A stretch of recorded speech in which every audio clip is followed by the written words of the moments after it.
tinanggap namin yung rescheduling ninyo and then only for us to receive a letter stating na hindi na naman kayo makadalo. Ang yabang ninyo sa PCSO, ano bang pinagmamalaki ninyo? Anong meron sa PCSO?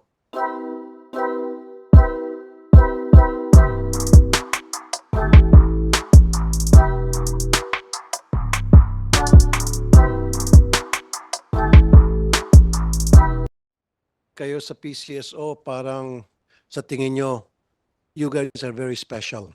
I don't know kung anong pinagmamalaki nyo, lalo ng boss nyo si Robles. We sent a letter to you last several weeks ago para sa hearing na ito. And you sent us a letter saying hindi kayo makaka-attend lahat.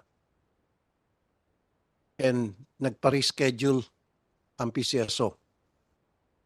Nung magpa-reschedule kayo, tinanggap namin yung rescheduling ninyo and then only for us to receive a letter stating na hindi na naman kayo makadalo. Ang yabang ninyo sa PCSO, ano bang pinagmamalaki ninyo? Anong meron sa PCSO? Samantalang lahat ng mga agency ng gobyerno, pag pinapatawag sa Senado, pumupunta kayo sa PCSO, hindi. Ano meron sa inyo? What makes you so very special? Ngayon wala dito yung boss nyo. Kayo mismo ang humingi ng reschedule and then pagdating nung date na pinatos namin, yung date na binigay nyo, a week later, para sa hearing na ito, magpapadala kayo ng sulat last minute na hindi kayo maka-attend. Samantalang lahat ng agency ng gobyerno, pag may hearing, pinapatawag sa Senado, pumupunta.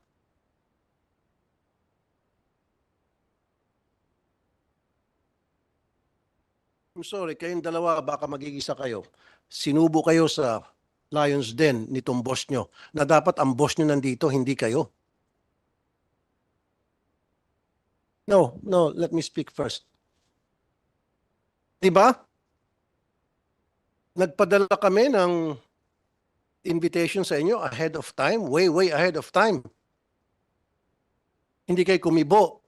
And then last minute, sinabi nyo hindi kayo maka-attend dahil launching ng e-lotto. At nag-request kayo ng reschedule for another week. Kayo pa mismo nagbigay ng date. And we said, okay. And then pagdating ng date na yon, the day before, hindi ulit kayo maka-attend. Lahat.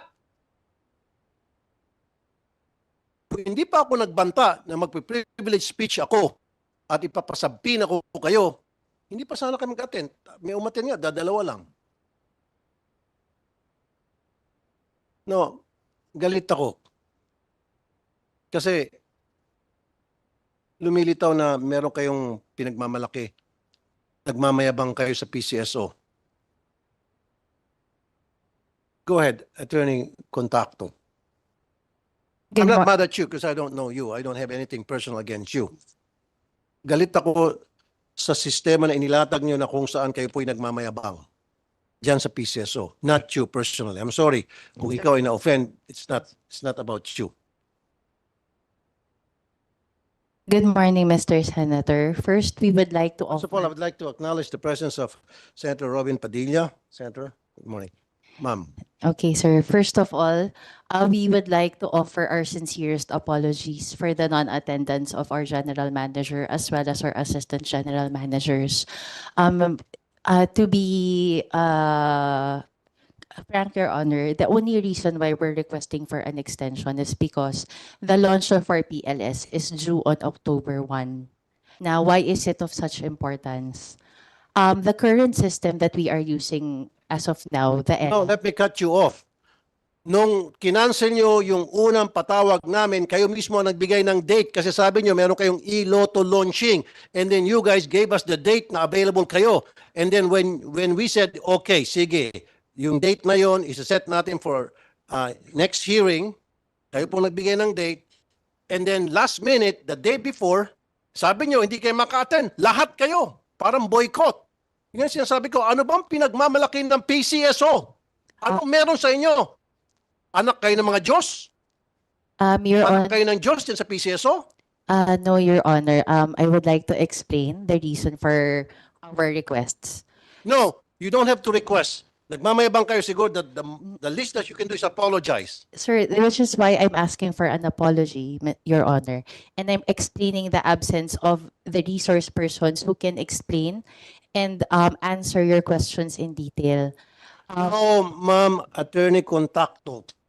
Remember, nung unang hearing na sinet namin, that was last week, and you were given notice way ahead of time, umuo kayo, and then last minute, sabi nyo, launching ng iloto. Wait a minute. And we said, okay. And then kayo mismo ang pumayag na iset it, to set the hearing for another date. Okay? So, dapat nakapag-adjust na kayo. Dapat nakita niyo na po yung schedule ninyo. Na kung pwede ba kayo hindi, a week later. And then, all of a sudden, hindi na kayo pwede. Come on. Come on. Mr. Senator, I have a copy of the letter that we sent. There was no mention of the iloto.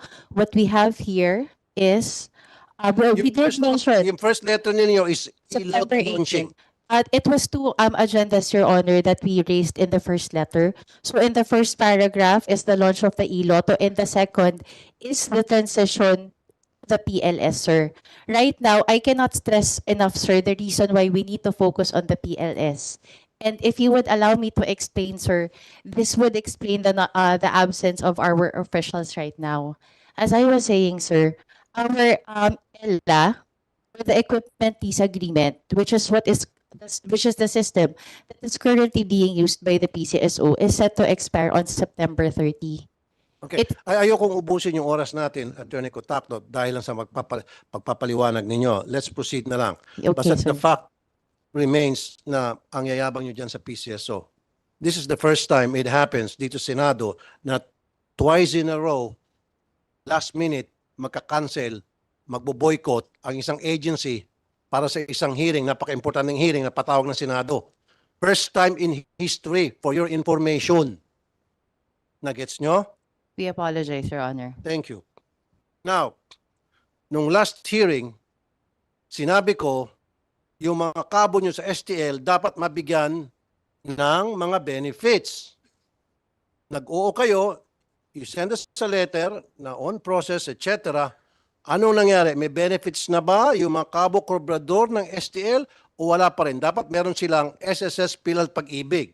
Because every single day, sinasabi nyo agent sila, sinasabi nyo part-time sila.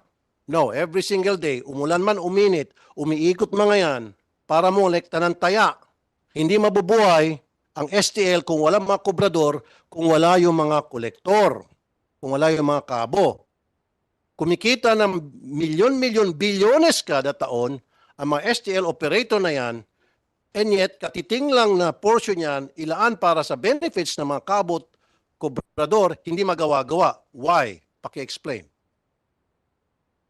Good morning, Your Honor, Senators. Sir, before I begin, sir, I'd like to join my colleague here in apologizing for the non-presence of our officials. Sir, insofar as the cobradors po and cobradores po, ang nag-guide po kasi sa amin is yung aming STL Implementing Rules and Regulations, yung IRR po. Nakasulat po doon kasi, which was approved by the OP rin po. Nakasulat po doon kasi na ang mga empleyado po, yung sales force po ng mga STL agents po namin, ay they are required to submit yung mga registration nila sa SSS, PhilHealth, etc. po. So, and also, included in that, yung certificate of remittances po nila to show proof that they have been complying with the requirements of the law insofar as benefits are concerned under PhilHealth and SSS po. So, yes po, sir. Hindi nila na-submit? Hindi sila nakapag-comply doon sa request ninyo? Doon sa mga dokumentong yon? They comply, Mr. Senator. It is actually a non-negotiable requirement when Okay. AACs apply for renewal. So much so that if the AACs who apply for renewal do not submit these submissions, they will not be renewed. Okay, So, teka muna. So, yung ito mga kabo at kobrador, ni-require nyo na mag-submit ng mga documents No, sir, the AAC, sir. So it is the obligation of the AACs to submit What is to EAC? authorized agent corporation, sir. So these Okay. are the corporations who operate the SDL. Now, So what did you require from authorized agent? under our IRR, sir, Huwag ka na mag-acronym kasi hindi Okay, ako sir. sanay. Okay. under our rules, sir, authorized agent corporations are required to submit the proof of remittances to SSS, PhilHealth, and Pag-ibig. It is a non-negotiable requirement, sir, when authorized agent corporations apply for renewal. Under our rules as well, sir, an authorized agent corporation who does not submit these documents when they apply for renewal will not be allowed to be renewed. This is also, sir, moreover, sir, the registration with SSS, PhilHealth, and Pag-ibig is also a non-negotiable requirement when when a corporation rather applies as an STLAAC, authorized agent corporation. So if these are not present under our current rules, they will not be allowed to operate, sir. Kaya nga, i-require nyo nga itong authorized agent corporation. They are being required, sir. Kailan nyo i-require sila na i-submit those proper documentations, magko-comply sila nang sa gayon, magkakaroon ng SSS, PhilHealth, Pag-ibig, ang mga kobrador at kabo.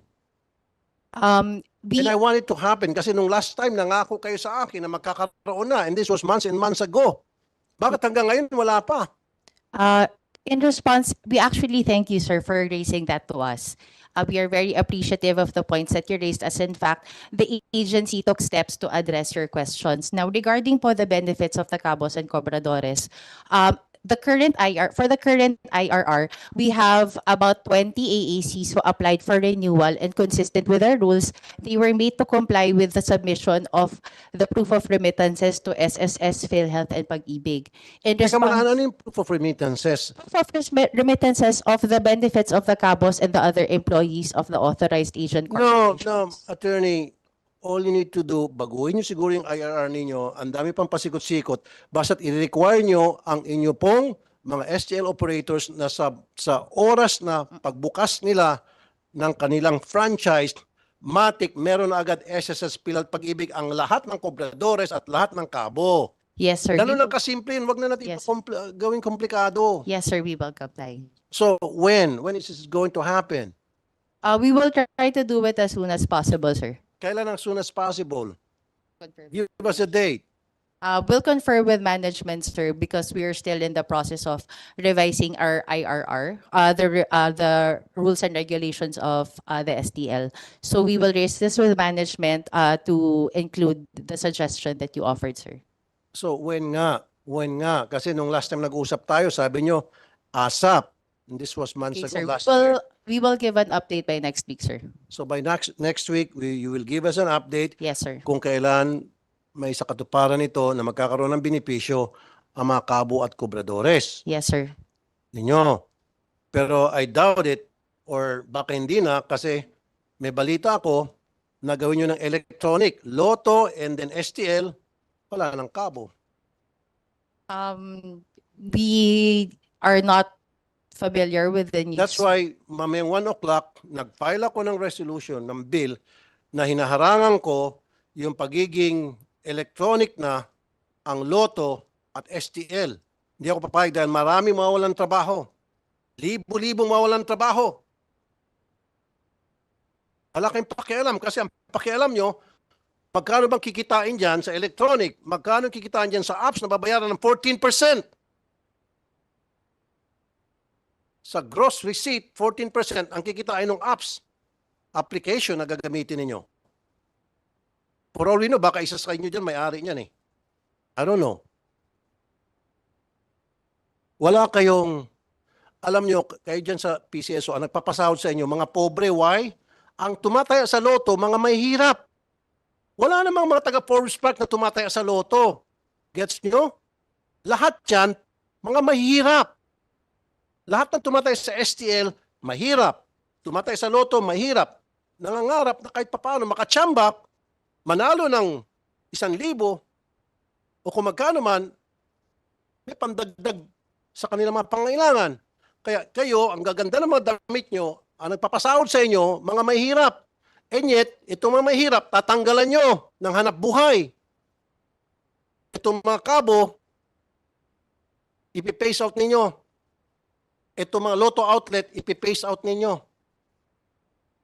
Ilan ba ang lotto outlet? Ma'am, We don't have the data right now, sir. alam niyo ba pag naging electronic na yung lotto, yung tayaan, papipace out na yan, yung mga lotto outlet. And we're talking about hundreds or even thousands, I think. At ilan ang mga empleyado niyan? Okay, let's proceed. Doon sa e-lotto.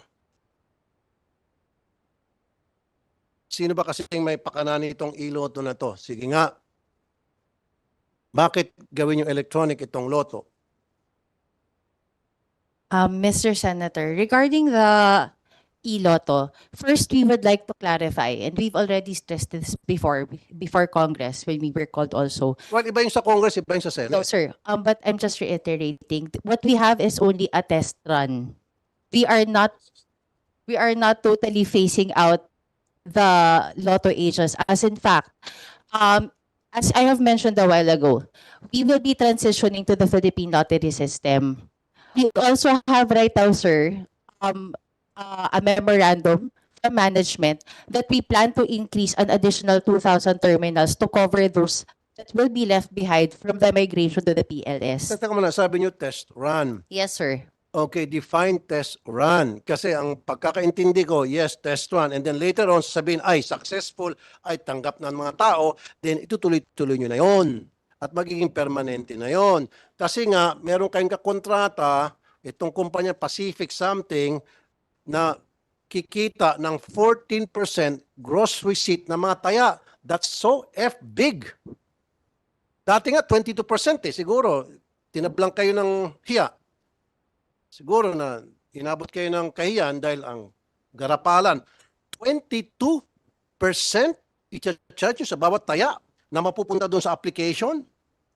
Now we could have just buy out that application na yan. 22, pero anyway, naging 14% na lang. Pero malaki pa rin yun. Sa bawat taya, 14% mapupunta doon sa apps. Kita nyo kabalastugan ninyo? Sir, we are not familiar with the percentages. However, 14%. I'm Okay, sure of sir. that. However, sir, it is not true that it is a yes right away. Under the guidelines that we have, there are tests that they have to pass before this can be, adopted by the agency. Now, the reason, sir, why we are considering e-lotto is because of the proliferation of illegal lotto betting sites. I actually accessed one about 2 weeks ago. So these are electronic platforms, mobile applications rather, that claim to be accepting bets for lotto. The payment that they make is through GCash. I mean, merong mga Illegal, sir. illegal betting stations sa Lotto? No, sir. What I am saying, sir, are illegal betting sites that are not affiliated with PCSO who get bets for lotto. They get, And because of that, kaya kayo mag-open sir, e-Lotto the agency, application? Your Honor, the agency is losing, I think, about 4 billion from these illegal betting sites. Okay, give me a list of that. Give me a record of that. We will be giving you, sir, the list of the illegal betting sites as well as the illegal mobile applications that No, claim ang to be alam ko getting na bets. ang ginigirilya o nagkakaroon ng illegal patayan, STL, No, pero sir. sa Lotto, no. There are also illegal. We will be giving you, sir, a list of all the websites, illegal Okay. websites, as well as the illegal mobile applications. Alam mo, Attorney Contacto, alam naman ng lahat, okay, kahit na bata, matanda, na merong Lotto betting stations. Yung sinasabi nyo, yan ay testing pa lamang. Eventually, magiging regular na yan, magiging permanente na yan. Huwag nyo naman kaming bulahin. Huwag nyo naman kaming lukuhin. Sir, just because that No, platform hindi will lang be ba? here. You're young and you cannot fool me. Kayo dyan sa PCSO. Eh yung boss nyo nga dati may involved sa katiwalaan sa LRT. Tapos lulukuhin nyo kami. Alam mo ba yung boss mo, di ba? Nasangkot sa katiwalaan yan before, but anyway, you don't have to answer that because that's besides the point. Oh. Sangkot sa katiwalaan yung boss mo. Tapos ngayon, magmamayabang kayo sa akin. We are not being arrogant, Your Honor. What I am just saying is that we need to take steps to counter these illegal betting sites. From Then our kung may legal- mga illegal betting sites, then call the police, the NBI. and we did, yes, sir. Well, then you don't have to change the system just because may mga illegal sites para kayo ay magbubukas na another problema. That's another problem by coming up with e-lotto because yung e-lotto pwede nang tumaya pati mga bata. I beg to disagree, sir. No? Yes, sir, because under our guidelines, it is required that a KYC procedure will be undertaken strictly before any bettor can access our platform. So the KYC that our platform has would require a potential bettor to submit 2 valid government IDs and a face scanning system. Iha, halatang bago ka, halatang bagito ka. Okay, KYC, know your client. Yes. Pwede naman mag-utos ng mga bata, ng driver nila, ng kasambahay nila. Pwedeng utusan ng bata ang nakatanda sa kanila. Ganon din yung ginawa ng isabong. May mga KYC din yung isabong. Pero, ano nangyari? Lahat tumataya. Nakataya. No. Yung sinasabi mo KYC, naintindihan kita. Pero makakataya pa rin mga bata. Sabi ko kanina, pwede naman utusan ng mga bata ang mas nakakatanda sa kanila. Pwede nilang utusan yung kanilang driver. Pwede nilang utusan yung kanilang gardener. Pwede nilang utusan yung barkada nila. Pwede nilang utusan yung magulang ng kanilang tropa. Your Honor, if I may po, sir. Sir, just to clarify lang po. Sir, yung e-lotto po, actually, ang nilaunch pa lang naman po under the guidelines is test run para dun po sa system lang po. I think dito lang po yung sa 14%. Hindi pa ho siya talaga fully operational sa market. If it Harangin ko yan. I'll do everything in my power. Harangin ko yan at hindi matutuloy yan. Trust me. Yes, Your Honor. If I may just po, in-explain ko lang po kasi yung sa yung existence po niya ngayon is for a year po, and then after that, if it is successful po and viable for PCSO in the market, Kaya nga, pag naging successful and viable, itutuloy-tuloy. Tama? hindi pa po sir kasi isa subject po yan sa public bidding under RA 9184. Kaya nga, pag Sinusundan- successful Yes at po, Your kapag viable, isa-subject sa bidding. Honor. Yes po, yung system lang po sir, wala pa, Kaya nga, wala pang games po yun. kaya nga. Opo. And then of course, pagdating sa bidding, madali man ma-rig yung bidding. And then hanggang sa, wait a minute, hanggang sa Yes, sir. tuloy-tuloy na maging operational na yung e-lotto. Kaya nga harangin namin yan. Yes po. Maraming mga senador kausap ko na hindi sang-ayon dyan because maraming mawawalan ng trabaho. Ilan ba yung lotto outlet sa buong Pilipinas? Bawat isang lotto outlet, ilan ba ang mga nagtatrabaho dyan? Lahat ito magiging jobless. Sino ang panalo? Yung may-ari ng application na kumukubra ng 14%. Nagdagdag kayo ng sakit sa ulo. Okay na yung lotto outlet.